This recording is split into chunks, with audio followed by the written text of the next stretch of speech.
Before I begin this review, I want to state a disclaimer. While I 100% the game, even getting all the documents in accordance to the the game wiki, one of the achievements is currently glitched. The conspiracy theorist achievement requires gathering all the genlock documents, but due to an issue that Night Dive has acknowledged, the achievement is unattainable. A lot of people on True Achievements and PlayStation Trophies have come to agreement that this simply is unacceptable and no one was able to show them getting the achievement.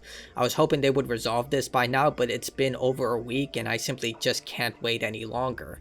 So despite the game saying I haven't 100% the game because of this achievement, I'm going forward with it and I'm stating that I 100% it because based on all the evidence I've seen, I've gotten everything in the game. So take that for what it is. The Thing is often considered one of the best horror movies to ever release. Despite being a commercial failure at the box office, the film found new life over the years, and while never really capitalizing on that new success, at least in my opinion, it has remained popular. The game is technically a canon sequel to the original film, with players taking control of Captain Blake as he investigates what happened in both camps of the original film and even the prequel that didn't release until 2011. This game came out in 2002. Most importantly, it answers the question at the end of the original film of whether Childs and McCready were human, with players finding Childs' body at the beginning of the game having died from hypothermia, and McCready, well, I won't spoil that. Players will even find the spaceship that looks like the generic UFO from the 90s, and McCready's message warning anyone who finds the camp what happened to them. You'll eventually discover an evil plot of a crazy person thinking he can control the Thing, and another evil corporation attempting to study it. Holding it together is Blake being a chosen one of sort whose cells can resist the Thing's assimilation. Overall, the story isn't anything to win anyone over and serves more or less like a conduit to ferry the gameplay from one location to the next, complete with a happy ending where you ride into the sunset, or in this case, a winter storm. So the story won't really win that many rewards, but for a 2002 game, it's serviceable. As I stated, this is an over 2-decade-old game, so expect things to feel dated. This is a third-person shooter, and at its core, it uses the environment to its advantage. The cold will kill you if you stay out too long, requiring you to seek shelter. There's a little meter that indicates how much time you have left, and once it reaches 0, you'll start to lose health. Night Dive did an incredible job remastering the visuals here. The snow effects look amazing and everything has this clean look, creating that sense of cold isolation the films were known for, but it's a shame they didn't carry over the original soundtrack from the films. However, the actual sound effects are amazing, and you can even hear enemies walking in the snow. That's real dedication. As for the gameplay, you can say, despite the short length of the game, the original developers tried something ambitious here. They tried to replicate the paranoia of the film by adding the fear mechanic. Your allies will become increasingly more afraid as they see horrible things, get shot, or you shoot them. This is measured through a secondary interface where the faster their heads are shaken, the closer they are to cracking. Once they reach their limit, they'll refuse to move and even perish under the weight of the fear. You can't dispose of your allies since some of them are required for certain actions. Medics can heal you and your allies, but engineers are the most important. They can fix broken locks Blake cannot, and if killed, you'll have to start all over, which can be annoying since checkpoints are poorly placed, but there are plenty of save points, which there is an achievement for. You locate these tape recorders, which is similar to what McCready did in the film, and you save your progress.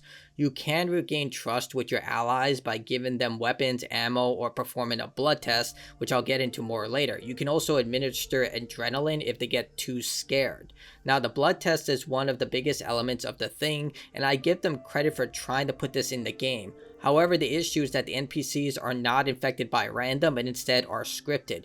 You see, all your allies are destined to die in this adventure, with the exception being your opening crew who leave after the first level. In addition, if your allies are hurt enough by the Thing enemies, they get infected and change automatically, so that sense of paranoia is never presented. You also fight generic soldiers who are just kind of there. You just shoot them in the head, and it's a lot easier to shoot them when you go into first person, which I believe wasn't in the original game. I never played the original, but apparently this is a new feature and it makes headshotting enemies very easy. As for the enemies, they're not much of a threat. Smaller enemies can be easily killed by shooting them, and your allies are a really good shot. You can alter the difficulty with auto aim, but most of the things you'll be shooting are these small spider-like things that look like lurkers from Dead Space. I know Dead Space came out later on, but still, it's hard for me to not see the comparison here. The bigger things cannot be killed by guns alone and must instead be weakened by gunfire and then set on fire. You are given an array of weapons such as pistol, auto rifle, shotgun, throwable grenades, but I would avoid them since they do more harm than good and the throwing animation is very janky. And finally, a blowtorch and a flamethrower. I never found ammo to be an issue except for one level where you lose all your stuff, requiring you to rely on the AI to open doors and eventually restock your weapons. As I stated, this is an extremely ambitious system considering this is a 2002 game, but given its age, it becomes a little annoying, especially in this level where you have to rely on the AI. The AI is not terrible, but it also isn't that great. Overall, the game is that low-budget 4 to 5 hour experience that was notorious for games of its era. Night Dive did a great job with remastering the game and allowing players to experience this title without having to break the bank to find an original copy on eBay or other means that I can't say on YouTube. However, I'm still annoyed they released this game without ensuring that all the achievements were working properly, especially considering this was a shadow drop. They couldn't test this game for an additional week to make sure all the achievements were working.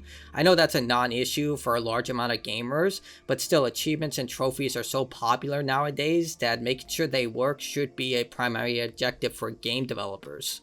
Another strange thing is the price of this game. I would expect this title to go for $20 at most, but on Xbox the game costs $30, and the thing isn't that a huge IP, at least from my knowledge. It's not as big as Friday the 13th, Halloween, or Alien, so selling this title for $30 seems unreasonably high, especially considering that there's little to no replay value, and the game is technically broken, seeing that the Genlock Conspiracy Theories achievement is currently unobtainable, so I'm a bit confused of why it's so expensive.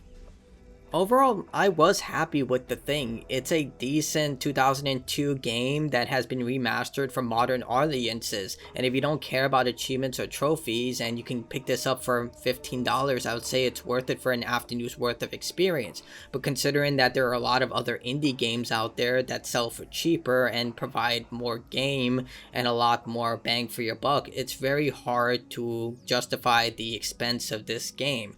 Granted, Night Dive did a terrific job remastering this title with improved visuals, snow effects, and I did have fun playing through the game. If I played this back in 2002, I guarantee I would be frightened, but I've become desensitized seeing that I'm a 35-year-old who's experienced a lot of horror genres over the years. But if you're someone like myself who want to experience this old classic without having to go through many hurdles to play it, now's your chance, and in that case, I think Night Dive did a terrific job. Just please, next time you shadow drop a game, make sure everything is working.